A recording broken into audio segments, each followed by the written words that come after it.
I'm not gonna sugarcoat it, I am a big fan of video game stories. It's one of the aspects I tend to look forward the most when it comes to games. And while it is not something I'd say holds more importance than gameplay altogether, the way both elements can complement each other is what makes for a truly incredible experience, in my opinion. But more than just the story by itself, there's something that's truly praiseworthy about a game that can stick to a specific theme and make it resonate across the entire experience. Now, this isn't usually a good thing, as most games, especially nowadays, tend to go for a most Swiss Army knife kind of approach when it comes to what they offer.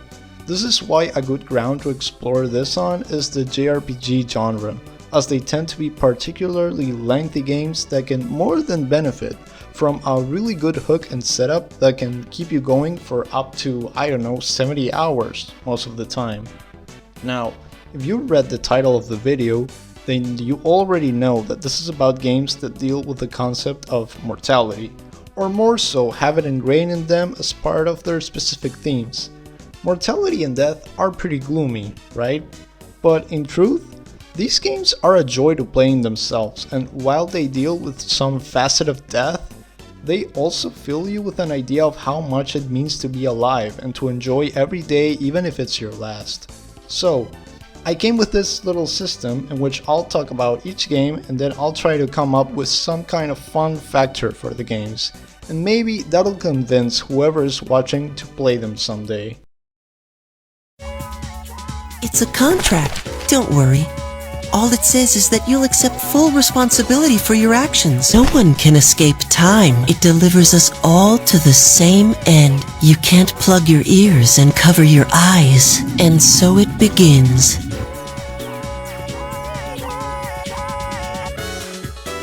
Even with how popular the series has become, it's wild to look back at the wild bet that was Persona 3 at the time. Ditching its traditional RPG style for a calendar-based life sim with the dungeon crawling as its complement was something truly bold. For the uninitiated, in Persona 3 you play as a student living in the school dorms of Gekkoukan High School, located in the fictional coastal city of Tatsumi Port Island. While you'll have a very limited amount of free time during the day, raise one of your 3 social stats, the rest you'll spend at night climbing a tower called Tartarus and fighting enemies. Now, I'm aware social sim must not have been everyone's cup of tea back when Persona 3 released, but the decision to have a whole theme of death and mortality surrounding it must have helped to sell the concept somewhat.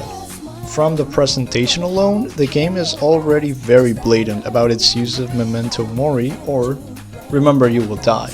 Its menu design is nothing short of iconic, with a blue hue that is both meant to instill calmness and as the color often associated with depression. And even in battle, the command wheel itself is almost reminiscent of a revolver's chamber.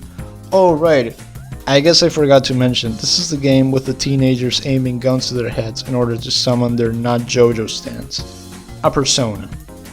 With the protagonist's persona being Orpheus himself, and the tower called Tartarus. If you're up to date on your Greek myths, you can probably piece together how much of a Greek tragedy this story is supposed to be.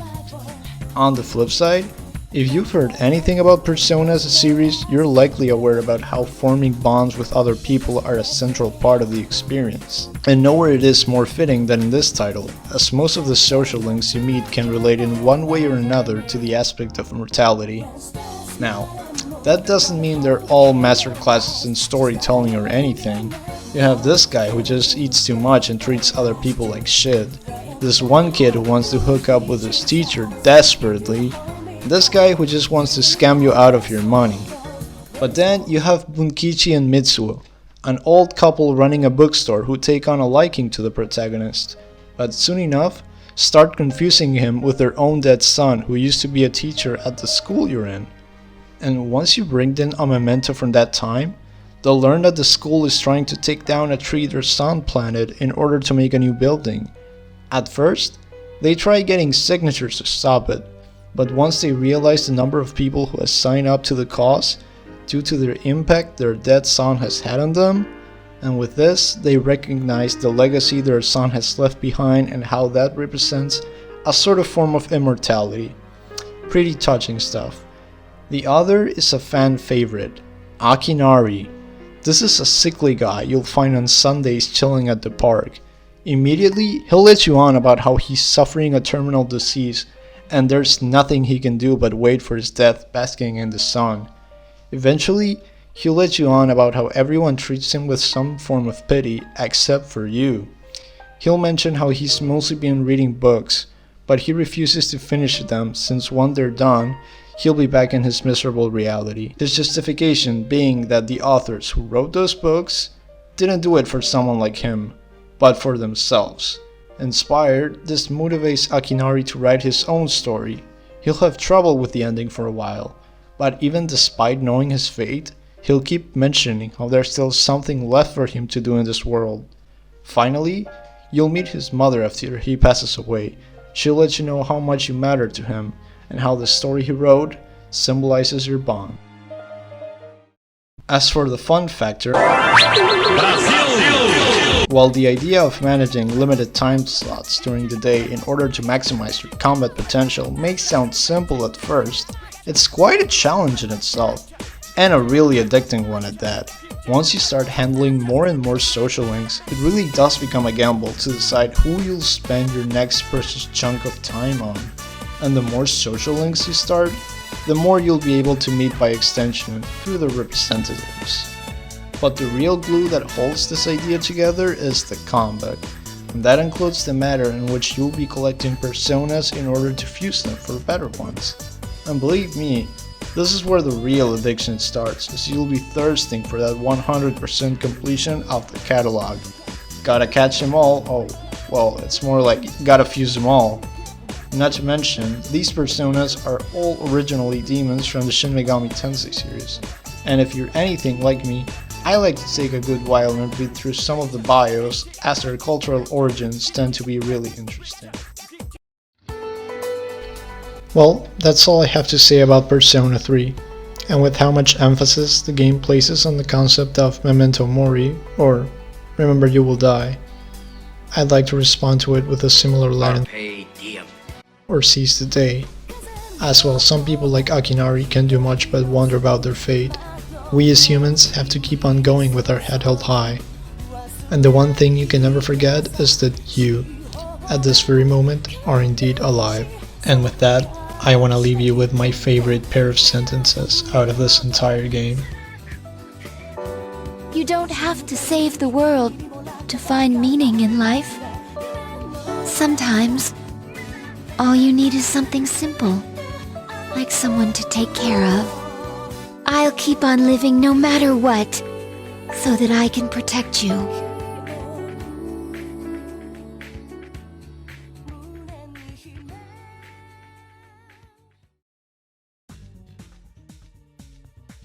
So, welcome to what I'd call the end of the video. If you stuck this long, I'm gonna assume you watched the whole thing, and for that, I am truly grateful. If not, I'm just gonna assume you skipped to the end, and well, now you're here. I'm gonna talk a little about what's been going on behind the process of the channel and really just like the future of it overall. I pretty much took it upon myself to make this like a summer project and finish this video in about a month or so. It was originally much longer and very different in terms of its subject matter, but I ended up settling just talking about Persona 3 because, well, you know, it's a game I'm really fond of. I was gonna do this any day. If it wasn't now, it could have been later. And you know, maybe the second half of the video, which was about another game that was about mortality, is gonna become its own video someday. But really, for now, I'm not sure if I'm gonna keep uploading videos to this channel. It's been about like 3 years since I last uploaded something, so it was almost a challenge for me trying to relearn all of the editing tools and stuff, and it's been a lot. It's pretty time consuming, and well, I also wanted to drop this right close to the release of Persona 3 Reload, which I'm gonna be playing the shit out of. I am so excited for it. So in terms of the future of this channel, well, maybe they're not gonna be videos as long as this. Instead, I'm probably gonna focus on doing like smaller stuff. I have like an unboxing thing planned at some point in the future, and maybe I'll even try my hand at streaming some casual games. So yeah, look forward to that. And for the people who have been subscribed to me for a while now, and well, I'm gonna switch to Spanish right about now. Hola, hola, hola, hola, los que me estuvieron siguiendo desde tanto tiempo, todos los otros videos que subí en español, la verdad que les recontra agradezco por todo el apoyo. Y este video también fue un experimento para mí, ver qué tanto aguantaría haciendo un video completamente en inglés, a diferencia de todos los otros que saqué antes, que eran en español. Y a decir verdad, me sentí un poco más cómodo, pero creo que voy a seguir subiendo videos más en español que en inglés en el futuro. Así que nada, realmente gracias por suscribirse. Era un momento en que no sabía qué iba a hacer con este canal y realmente todavía no estoy seguro. Pero bueno, vamos a ver lo que me sale.